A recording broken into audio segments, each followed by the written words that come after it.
Bible audible, l'histoire commence.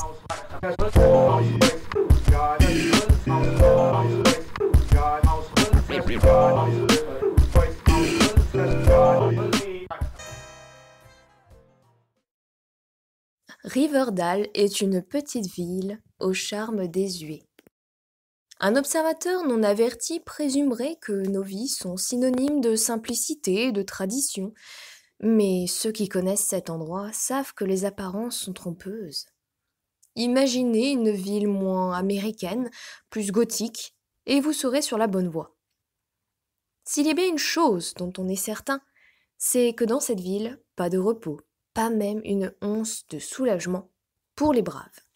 Un autre adage nous est plus que familier. L'or n'est en rien éternel. Je n'avais pas lu Outsiders depuis le collège, mais cette citation n'avait jamais sonné aussi vrai qu'en cet automne. Celui qui marquait le début de notre dernière année à Riverdale High. C'est la vérité. L'or n'est pas éternel. C'est d'autant plus juste que dans notre petite ville insidieuse où le changement est constant et où seul le doute et le chaos sont immuables. Certains philosophes louent les mérites du changement, proclamant que l'instabilité nous force à évoluer en tant qu'espèce. Dans notre bourgade pas si paisible, les agents principaux du changement n'étaient pas empreints de vertu, mais plutôt des 7 péchés capitaux. Cette fluctuation éternelle s'étendait jusqu'à la moindre facette banale de la vie à Riverdale. J'en étais le parfait exemple. Techniquement, je n'étudiais plus à Riverdale High. À l'occasion de mon année de terminale, j'avais quitté mon ancien lycée à moto dans un rugissement de moteur et un nuage de fumée, et j'étais entrée à Stonewall Prep, minuscule lycée avec un internat. En un mot, c'était inattendu. La dernière fois que j'avais quitté l'école, c'était sous la contrainte. On m'avait envoyé à Southside High après mon passage en famille d'accueil. Pour être honnête, ce n'était pas une mauvaise expérience. À Southside, j'avais trouvé ma place parmi les miens, les serpents. Pour la première fois de ma vie, j'avais accepté mon héritage. Récemment, on s'était même multiplié à la suite d'une alliance officieuse avec les Pretty Poison de Tony Topaz. Cette fois, je quittais Riverdale High de plein gré, même si ce choix avait été compliqué et aurait des répercussions à la fois prévisibles et inconnues. L'opportunité de m'inscrire à Stonewall Prep s'était offerte à moi, de façon presque spontanée, tel un pompon dans un manège. Je l'avais attrapé à 2 mains et je n'avais pas lâché.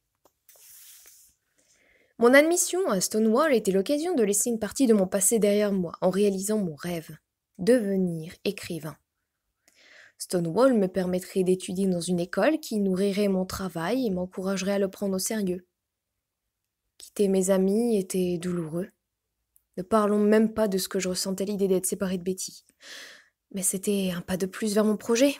Le chemin pour devenir la première personne de ma famille à entrer à l'université. L'or n'était pas éternel, mais de plus verts pâturages existaient ailleurs, rares mais ouverts à ceux qui acceptaient de prendre les risques. C'est la raison pour laquelle on parle de choix difficiles, n'est-ce pas? Parce qu'ils sont difficiles et qu'ils ont des conséquences. J'essayais d'être positif, de m'attendre au meilleur, mais je n'étais pas quelqu'un de suffisamment heureux et optimiste pour parler d'espoir. La seule chose en laquelle je croyais dans ce monde bizarre et imprévisible, certes avec naïveté, c'était que Betty et moi étions inséparables.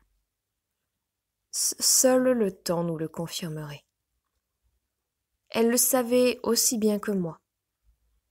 Même si on refusait de se l'avouer à voix haute, on était tous les deux un peu inquiets. Peut-être même plus qu'un peu, mais si vous me posiez la question, je ne l'admettrais pas. Évidemment, Betty me soutenait dans ma décision. Elle avait conscience de l'incroyable opportunité que cela représentait pour moi.